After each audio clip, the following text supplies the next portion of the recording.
अस्सलाम वालेकुम व्यूवर्स। तो अल्लाह के नाम से जो बहुत ही मेहरबान नहायत रहम वाला है, मैं हूँ किरण और आप देख रहे हैं मेरा यूट्यूब चैनल। तो आज मैं आपसे शेयर करूँगी बहुत ही मज़ेदार सा जिंगर बर्गर और मैं आपको बताऊँगी कि आप घर में रेस्टोरेंट स्टाइल जिंगर बर्गर कैसे बना सकते हैं। इसके लिए आपने वीडियो को अंत तक ज़रूर देखना है। चलिए बनाना स्टार्ट करते हैं। तो जिंगर बर्गर बनाने के लिए यहाँ पर मैंने ले लिया चिकन, और चिकन आपने यहाँ पर थाई का यूज़ करना है। ये देखें, ये जो चिकन है बहुत ही जूसी होता है, बिल्कुल भी अंदर से ड्राई नहीं होगा। इसलिए आपने जब भी चिकन यूज़ करना है ना जिंगर के लिए, तो आपने थाई का ही यूज़ करना है।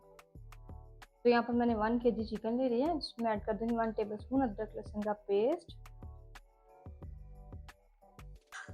साथ ही हम इसमें कुछ स्पाइसेस ऐड कर देंगे जो कि कुछ यूँ हैं। 1 टीस्पून नमक, आप अपने टेस्ट के हिसाब से भी नमक ऐड कर सकते हैं। 1 टीस्पून लाल मिर्च का पाउडर,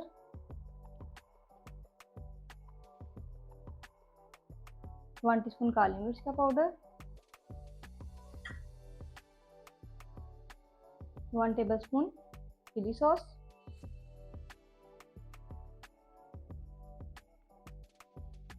1 टेबलस्पून सोया सॉस और 1 टेबलस्पून ही हम इसमें सिरका ऐड कर देंगे। सिरका है जो, इससे चिकन है वो जल्दी गल भी जाएगा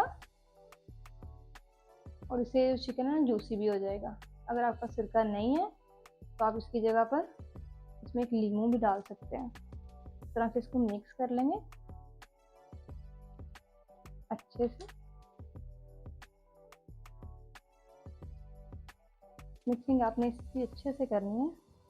और इसी दौरान अगर आप मेरे चैनल पर नए हैं तो मेरे चैनल को सब्सक्राइब करें, लाइक करें, शेयर करें और साथ ही बेल के बटन को प्रेस कर दिया करें ताकि मेरे आने वाली हर नई वीडियो का नोटिफिकेशन सबसे पहले आपको मिलता रहे। तो देखिए यहाँ पर मैरिनेशन हमारी जो हो गई है। अब आपने इसको 2 घंटे के लिए फ्रिज में रख देना है। और अगर आपको सर्दी है तो आप इसको रूम टेम्परेचर पर भी रख सकते हैं। तो यहाँ पर मैं इसको अब 2 घंटे के लिए फ्रिज में रख दूँगी। तो चलिए मिलते हैं 2 घंटे के बाद। जैसा कि आप देख सकते हैं यहाँ पर चिकन को मैरिनेट किए हुए 2 घंटे हो गए हैं। अब मैं इसमें ऐड कर दूँगी 1 अंडा। इससे क्या होगा, जो चिकन है ना वो बहुत ही जूसी बनेगा, बिल्कुल भी अंदर से ड्राई नहीं होगा। अंडा डालकर आपने इसको अच्छे से मिक्स कर लेना है। अंडे को आपने 2 घंटे के बाद ही इसमें ऐड करना है। जब आपने मैरिनेशन करेंगे ना आपने उस टाइम पे इसको साथ ही ऐड नहीं करना। देखें, अब हम इसको साइड पे रख देंगे और उसकी कोटिंग कर लेंगे। कोटिंग करने के लिए यहाँ पर मैंने ले लिया 1/2 kg मैदा और साथ में ले लिया बाउल में थोड़ा सा पानी। मैदे में हम ऐड कर देंगे 1/2 टीस्पून नमक और साथ ही हम इसमें ऐड कर देंगे 1/2 टीस्पून लाल मिर्च का पाउडर। दोनों चीज़ों को डाल के आपने मैदे में अच्छे से मिक्स कर लेना है इसी तरह हाथों की मदद से। इससे क्या होगा कि अक्सर जब हम इसमें, कुछ लोग हैं जो ऐड नहीं करते नमक और ये लाल मिर्च का पाउडर, तो जो अब आप ऊपर कोटिंग करेंगे ना तो क्या होगा, जो कोटिंग है ना वो फीकी रह जाएगी, उसमें नमक मिर्च नहीं होगी तो ऊपर से बिल्कुल फीकी लगेगी। ऐसा लगेगा कि जैसे आपने चिकन में नमक मिर्च बिल्कुल ऐड किया ही नहीं है। इसलिए आपने स्टेप को ज़रूर करना है।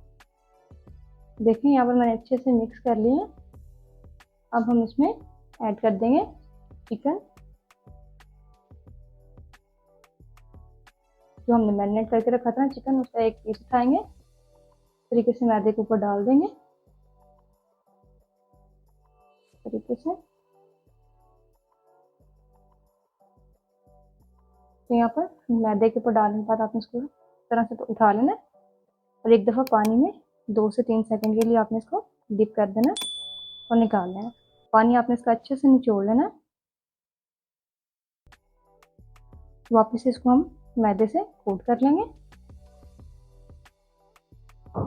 ये देखें, कुछ लोग क्या करते हैं, पानी में निकालने के बाद ना इसको बस इस तरह से कोट हो गया और इसको ऐड कर देते हैं। ऐसा आपने बिल्कुल नहीं करना, ऐसे क्रम्स नहीं बनेंगे। इसमें आपने क्या करना है कि मैदे को अच्छे से इस तरह से आपने इसके ऊपर इस तरह से कोट करना है, इसको मसलना आपने अच्छे से। तो देखें, फिर ही इसके ऊपर क्रम्स हैं वो बनेंगे। इससे क्या होगा कि जो हमने नीचे मैदा लगाया था ना और उसको गीला किया था, उसके क्रम्स आना वो उतरना स्टार्ट हो जाएगा, यानी कि ऊपर की तरफ आएगा, उसके क्रम्स बनना स्टार्ट हो जाएंगे। इस तरीके से आपने इसका दबा दबा कर क्रम्स जो बना लेना।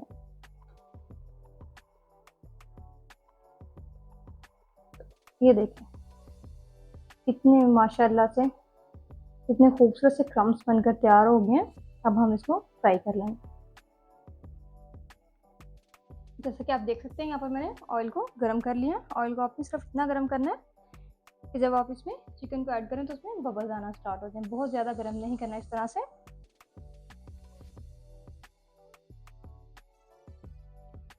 यहाँ पर मैंने 2 पीसेस हैं जो ऐड कर दिए हैं। अब हम इनको फ्राई कर लेंगे। अब आपने क्या करना है कि 4 मिनट के लिए हम इसको मीडियम फ्लेम पर ही फ्राई करेंगे और उसके बाद हम फ्लेम को लो कर देंगे। चलिए मिलते हैं 4 मिनट के बाद।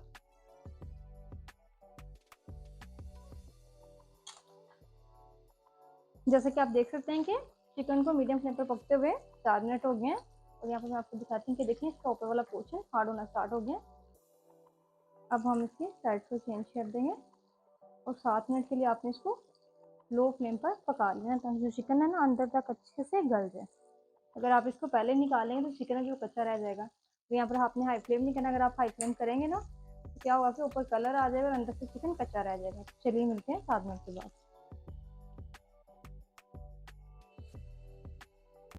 जैसा कि आप देख सकते हैं यहाँ पर 7 मिनट हो गए चिकन को पकते हुए।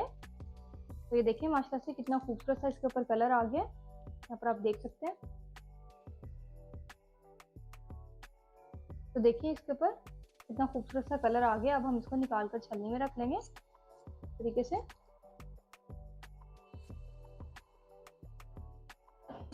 और एक दफ़ा आपने छलनी को इस तरह से हिला देना ताकि जो एक्स्ट्रा ऑयल है ना वो सारा निकल जाए। चलिए अब हम इसको साइड पे रख देंगे। चिकन फ्राई कर लेने के बाद अब यहाँ पर हम बन को सेक लेंगे। तो यहाँ पर मैं थोड़ा सा ऑयल डाल दूंगी और इसके ऊपर हम बर्गर बन थोड़ा सा ऑयल लगाकर साइड पे करते जाएंगे तरीके से और इनको सेक कर अच्छे से गर्म कर लेंगे।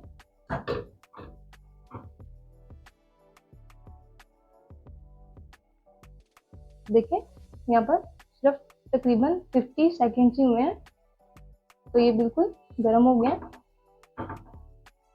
अब हम इनको निकाल लेंगे। देखें दोनों साइड से इनको मैंने अच्छे से सेक लिया।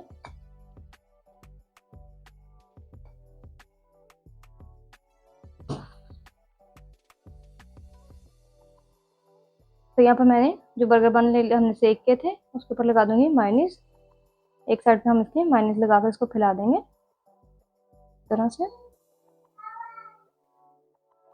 अब हम इसके ऊपर एक बंद गोभी की लेयर लगा देंगे इस तरह से।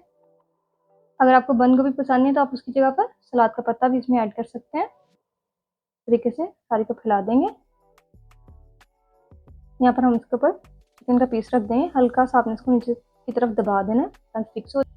टमाटर अगर आप यहाँ पर प्याज ऐड करना चाहें तो वो भी कर सकते हैं। थोड़ी सी हम इसके ऊपर से केचप डाल देंगे इस तरह से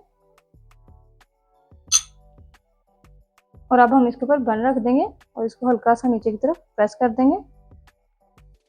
तो देखिए माशाल्लाह से हमारा एक बर्गर बनकर तैयार हो गया। आप लोग भी ज़रूर ट्राई कीजिएगा। कमेंट्स में बताया करें कि आपको मेरी रेसिपी कैसी लगी। अगर वीडियो अच्छी लगी तो मेरे चैनल को सब्सक्राइब करें, लाइक करें, शेयर करें। दोबारा मिलेंगे एक नई और मज़ेदार सी रेसिपी के साथ। मुझे दीजिए इजाज़त। अल्लाह हाफिज़।